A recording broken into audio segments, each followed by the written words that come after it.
પરિવારને હતું કે દીકરો ડોક્ટર બનીને ઘરે આવશે, પરંતુ તંત્રની ખામી અને યુવકની કમનસીબીના કારણે યુવક ડોક્ટર બને એ પહેલા જ લાશ બની જતા પરિવાર હતપ્રભ બની ગયો છે. રાજકોટ પોલીસે જેને થોડા દિવસ પહેલા જ બચાવ્યો હતો એ આશાસ્પદ યુવક હવે મરી ગયો છે. હવે આમાં પોલીસના વખાણ કરવા કે પોલીસને ખરી ખોટી કહેવી એ તમે અહેવાલ જોયા બાદ જવાબ આપજો. તો વાત કંઈક એવી છે કે રાજકોટના એમ્સ હોસ્પિટલની આ ઘટના છે, જ્યાં એક MBBSના ફાઇનલ યરના વિદ્યાર્થી અભ્યાસ કરી રહ્યા હતા, તેમને જીવન ટૂંકાવ્યાનો મામલો સામે આવ્યો અને આ મામલાએ ચકચાર મચાવી છે. વળી આ યુવાને જીવ ટૂંકાવતા પહેલા 17 પાનાના લખાણમાં 5 શખ્સોના નામ લખ્યા છે અને જણાવ્યું છે કે આ મારું ડાયંગ ડિક્લેરેશન સમજવું. અને સૌથી અગત્યની વાત એ છે કે આ યુવાને જીવ ટૂંકાવ્યો તે પહેલા પણ તે આવું પગલું ભરવા માટે ગયો હતો અને ત્યારે પણ આવું લખાણ તેને લખ્યું હતું, પરંતુ સદનસીબે પોલીસે તેને શોધી જીવ બચાવી લીધો હતો. આ થઈ ટૂંકાણમાં વાત. હવે વાત કરીએ વિગતે અને વિશ્લેષણ કરી સમજવાનો પ્રયાસ કરીએ કે આ ઘટના ખરેખર પોલીસ અટકાવી શકી હોત કે કેમ, અને શા માટે પોલીસ આ ઘટનામાં FIRને સેન્સિટિવ રાખવાની સાથે સાથે આરોપીઓને વિઝ્યુઅલ અને ફોટોગ્રાફ્સ લેવા માટે પણ પત્રકારોને ના પાડી રહી છે. નમસ્કાર, હું છું આપની સાથે તુષાર બસિયા. આપ જોઈ રહ્યા છો સ્વમાન. રાજકોટ શહેરના ભાગોળે આવેલી એમ્સ હોસ્પિટલમાં MBBSના ફાઇનલ યરમાં અભ્યાસ કરતા રતનકુમાર મેઘવાલે જીવન ટૂંકાવી લેતા મૂળ રાજસ્થાનના પરિવાર પર આભ ફાટી પડ્યું હતું. આ મામલે પોલીસે 5 મેડિકલ ક્ષેત્રનો અભ્યાસ કરતા આરોપીઓને પકડીને ધરપકડની કાર્યવાહી કરી હોવાના હાલ સમાચાર મળ્યા છે. રાજસ્થાનના જેસલમેર જિલ્લાના ફલસુંડ ગામના રહેવાસી અને ઘડિયાળ રિપેરિંગનું કામ કરી ગુજરાન ચલાવતા મોહનલાલ મેઘવાલનો 26 વર્ષનો દીકરો છેલ્લા 4 વર્ષથી રાજકોટ સ્થિત એમ્સ હોસ્પિટલમાં MBBSનો અભ્યાસ કરી રહ્યો હતો. હવે તેની ફાઇનલ એક્ઝામ આવી ગઈ હતી અને તે પાસ થયા બાદ મૃતક રતનકુમાર ડોક્ટર બની જતા અને તેના માતા બહાદુર દેવી અને પિતા મોહનલાલનું માથું ગૌરવથી ઊંચું કરવાના હતા, પરંતુ તેવું થયું નહીં. આશાસ્પદ યુવાન રતનકુમાર રાજકોટ મેડિકલની પરીક્ષા આપવા માટે આવ્યો હતો ખરો, પરંતુ પ્રતાડનાથી તે થાકી ગયો અને પ્રતાડનાના કારણે તે પરીક્ષા પાસ કરવાના બદલે પરીક્ષા દેવા જ ન ગયો અને જીવન ટૂંકાવવા પહોંચી ગયો.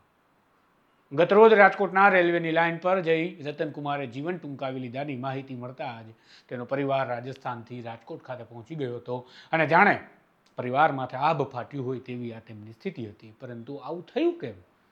તો પોલીસ ફરિયાદ મુજબ મૃતક રતનકુમાર પાસેથી એક 17 પાનાની જીવન ટૂંકાવતા પહેલાની નોટ્સ મળી છે, જેને મૃતકે ડાયંગ ડિક્લેરેશન તરીકે માનવું એવું લખ્યું છે. મૃતક રતનકુમારે તેમાં લખ્યું છે કે તેની સાથે અભ્યાસ કરતી કોઈ યુવતી સાથે સંબંધની આશંકાએ તેના સહપાઠીઓ તેને હેરાન પરેશાન કરી રહ્યા હતા, ત્યાં સુધી કે જાન્યુઆરી મહિનામાં આ સહપાઠીઓએ મૃતકને માર પણ માર્યો હતો અને પ્રતાડિત પણ કર્યો હતો. આગળ તેણે લખ્યું છે, इस नोट को रतन का डाइंग डिक्लेरेशन माना जाए. तारीख 27 जनवरी को मैं शारीरिक और मानसिक प्रताड़ना का शिकार हुआ हूँ. मेरे मौत के जिम्मेदार 5 लड़के हैं जिन्होंने मारपीट की मेरे साथ. અને 5 વ્યક્તિના નામ લખ્યા છે: પ્રણવ પાલીવાલ, અસ્મિત શર્મા, આયુષ યાદવ, નિર્વિઘ્નમ, નૂર અને યુવરાજ ચૌધરી. ટૂંકમાં 5 શખ્સો રતનકુમારને પરેશાન કરી રહ્યા હતા, માર મારી રહ્યા હતા અને તેના કારણે મૃતકે જીવન ટૂંકાવવાનું અંતિમ પગલું ભરવાનો આ નિર્ણય કર્યો છે. પરંતુ હવે આ ઘટનામાં પોલીસના રોલની ચર્ચા કરીએ, કારણ કે આ યુવકના મોત પહેલા આ જ યુવક એમ્સમાંથી આવો જ પત્ર લખીને ભાગી ગયો હતો અને તેને પોલીસે રેલવે લાઇન નજીકથી શોધી લેતા તેનું જીવન બચી ગયું હતું. તો સવાલ એ થાય કે પોલીસે આવી ગંભીર ઘટનામાં જાન્યુઆરી મહિનામાં પગલાં શું લીધા હતા? 27 જાન્યુઆરીનો જે ઘટનાક્રમ મૃતકે અત્યારે પણ લખ્યો છે તે ઘટનાક્રમ ત્યારે જ પોલીસ ચોપડે નોંધાયો છે અને હવે પોલીસ એ વાતને સ્વીકારે પણ છે કે હા, અમે યુવકને બચાવ્યો હતો જે તે સમયે. તો પછી ત્યારે આ યુવકના મોત માટે જવાબદાર 5 શખ્સો સામે કાર્યવાહી કરવામાં પોલીસે કેમ લાજ કાઢી હતી? કારણ કે ત્યારે પણ આવી જ નોટ્સ એ યુવક લખીને ગયો હતો. આ જાણવા માટે અમે જ્યારે ગાંધીગ્રામ પોલીસ સ્ટેશનના PI સેજલ મેઘાણીનો સંપર્ક કર્યો તો તેમને ફોન સ્વિચ ઓફ આવ્યો હતો, જેથી DCP રાકેશ દેસાઈનો સંપર્ક કરવો પડ્યો હતો અમારે. અને રાકેશ દેસાઈએ જણાવ્યું છે કે એ વાત ખરી છે કે 27 જાન્યુઆરીના રોજ મૃતક આવી જ એક નોટ લખી એમ્સમાંથી ભાગી ગયા હતા અને પોલીસે જ તેને શોધી કાઢ્યા હતા. પછી જ્યારે DCPને સવાલ કરવામાં આવ્યો કે તો એ સમયે આ જ 5 શખ્સો સામે પોલીસે કેમ કાર્યવાહી ન કરી, જેના જવાબમાં DCP રાકેશ દેસાઈએ જણાવ્યું હતું કે મૃતકનો પરિવાર અને હોસ્પિટલના લોકો આવી ગયા હતા જે તે સમયે અને તેમણે ફરિયાદ કરવાનું ટાળ્યું હતું. માટે કોઈ આરોપી સામે કાર્યવાહી ત્યારે થઈ નહોતી અને મૃતકના પરિવારજનો ત્યારે જ આ મૃતકને વતન લઈ ગયા હતા અને હવે મૃતક પરીક્ષા આપવા માટે રાજકોટ આવ્યા હતા, પરંતુ તે હોસ્ટેલ સુધી ગયા જ નહીં અને સીધા જ રેલવે લાઇન પર જતા રહ્યા અને જીવન નોંધ કરી નાખ્યો હતો. આ છે પોલીસનો જવાબ. તમે વિચારો કે કોઈ માણસ મરવા માટે નીકળી ગયો હોય, આટલી મોટી નોટ તે લખીને ગયો હોય અને તેને કોઈએ માર માર્યો હોય તો કમસે કમ પોલીસે અસરકારક પગલાં તો જે તે સમયે લીધા હોત તો આ ઘટના ન ઘટી હોત. કારણ કે 27 જાન્યુઆરીના કિસ્સામાં આ જ યુવક આ 5 શખ્સો સામે આ જ પ્રકારની રાવ લખી અને મરવા માટે નીકળી ગયો અને પોલીસે તેને જીવતો શોધી કાઢ્યો હતો. પોલીસે ત્યારે જ કાર્યવાહી કેમ ન કરી? પણ નહીં, તેને બદલે મૃતકે ફરિયાદ નોંધાવી નહીં તેનું બહાનું હાલ પોલીસ આગળ ધરી પોતાની ભૂતકાળની ભૂલ પર જાણે ધૂળ ઢાંકવાનો પ્રયત્ન કરતી હોય તેવું કરતી દેખાય છે.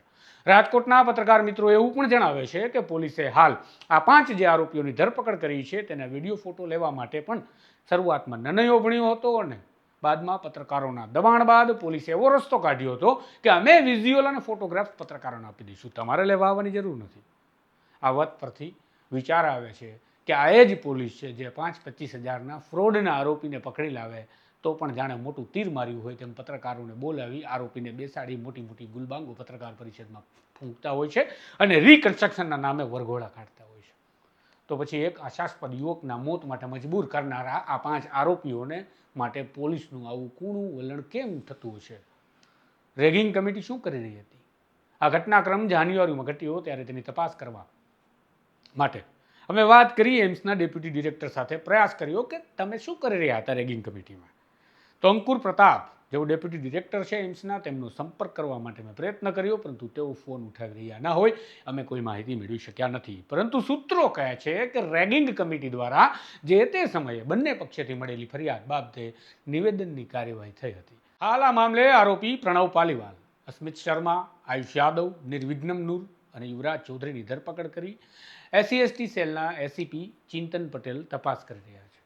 હવે તમે જ જવાબ આપો કે પોલીસના વખાણ કરવા કે ખરી ખોટી સંભળાવી. જવાબ કમેન્ટમાં લખજો અને આ પ્રકારના દુઃખદ અહેવાલ કોઈને પસંદ ન હોય તો અમે પણ જાણીએ છીએ કે આવા દુઃખદ અહેવાલો તમારા સુધી ન પહોંચાડવા પડે તેવી ઈશ્વરને પ્રાર્થના કરીએ. પણ જો તમને તમારો અવાજ પસંદ છે, એ સ્વમાન ઉઠાવી રહ્યું છે એવું લાગે છે તો આ ચેનલને સબસ્ક્રાઈબ કરવાનું ભૂલતા નહીં. નમસ્કાર.